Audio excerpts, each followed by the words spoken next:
CM योगी का mission Bengal जाने से पहले सीएम योगी का ट्वीट कर कहा कि बंगाल वासी भाई बहनों के मध्य रहने का आज सुअवसर मुझे प्राप्त हो रहा है।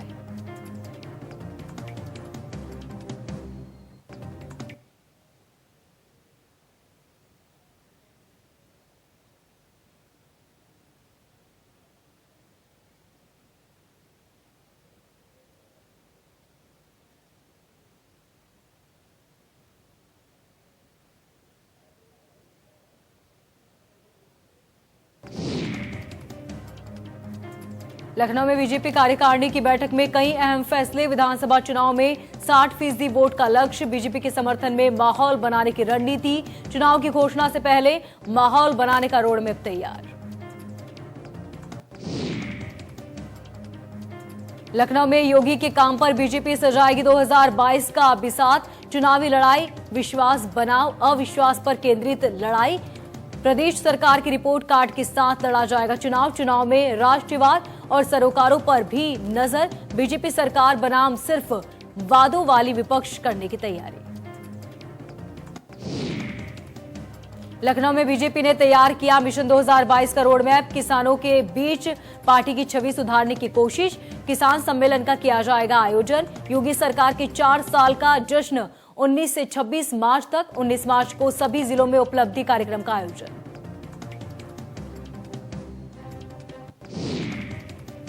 देश भर में बैंक एसोसिएशन की तरफ से 2 दिन की हड़ताल पर गए बैंक कर्मी। बैंक की हड़ताल होने से लखनऊ वासी परेशान। एटीएम में रुपये नहीं। 2 दिन की छुट्टी होने के बाद 2 दिन हड़ताल से लोगों को काफी परेशानी।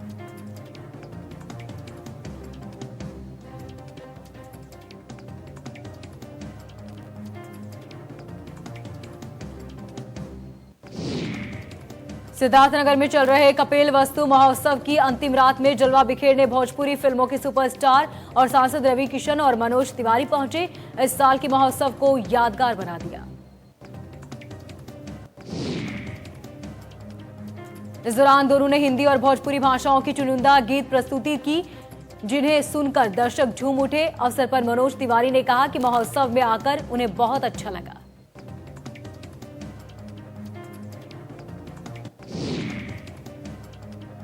भदोही में कोरोना टीकाकरण का दूसरा चरण 1 मार्च से शुरू हो गया है, लेकिन अब भी लक्ष्य के हिसाब से टीकाकरण नहीं हो पा रहा, जिसको लेकर प्रशासन लगातार लोगों को टीका लगवाने के लिए जागरूक कर रहा है।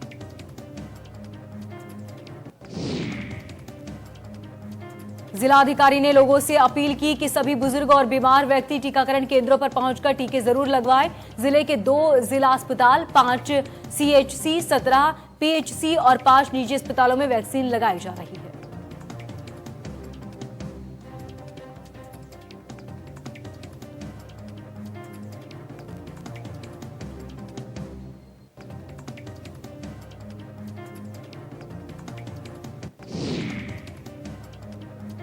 कानपुर में कमरे में प्रेमी जोड़े ने फांसी लगाई। युवक की 9 साल पहले शादी हो चुकी थी। मृतक युवक की पत्नी मायके रह रही थी।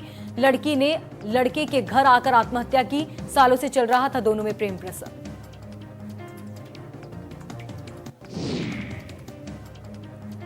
एटा में डंपर ने बाइक सवार को रौंदा। हादसे में एक शख्स की मौत। हादसे में 2 शख्स गंभीर रूप से घायल।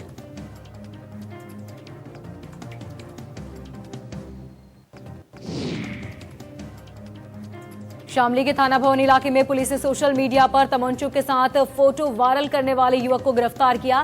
पुलिस ने आरोपी के पास से 2 अवैध तमंचे भी बरामद किए।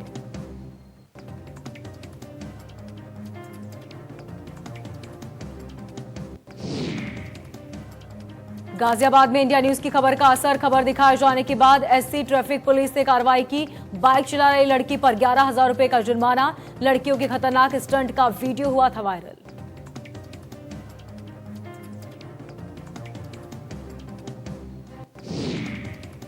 लखनऊ में टोल प्लाजा से संदिग्ध गिरफ्तार। देर रात पुलिस ने संदिग्ध को किया गिरफ्तार। कार सवार दूसरा शख्स प्लाजा पर बैरियर को तोड़कर फरार। पूरी घटना सीसीटीवी में कैद।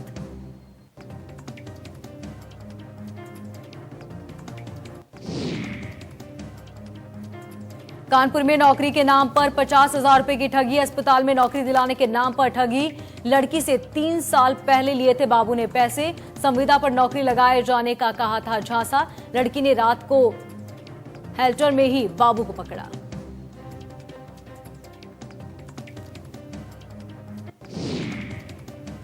जौनपुर में शॉर्ट सर्किट की वजह से लगी आग। कपड़े की दुकान में आग लगने से लाखों के नुकसान का अनुमान। फायर ब्रिगेड की 4 गाड़ियों ने आग पर 2 घंटे की कड़ी मशक्कत के बाद काबू पाया।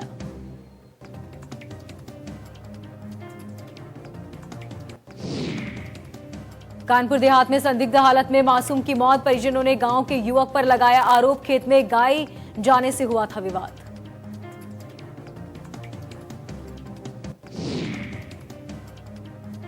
लखनऊ में दुकान में लगी आग लगने से मचा हड़कंप। फायर ब्रिगेड ने आग पर पाया काबू। कैसरबाग थाना इलाके का मामला।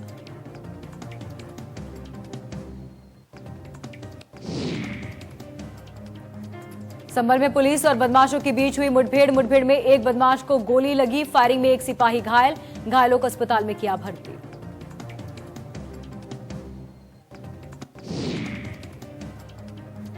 बुलंदशहर में बैग छीनकर भाग रहे बदमाश को होमगार्ड ने पकड़ा। महिला यात्री से बैग छीनकर भाग रहा था बदमाश। होमगार्ड ने बहादुरी दिखाते हुए बदमाश को दबोचा।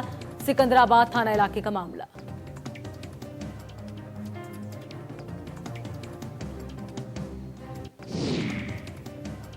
बस्ती में सरयू नदी के घाट पर शाम को इंजीनियर कॉलेज के अंबरपुर में बीटेक के 2 छात्र स्नान करने पहुंचे थे, जहां डूब गए। काफी तलाश के बाद भी अब तक कोई पता नहीं चल सका।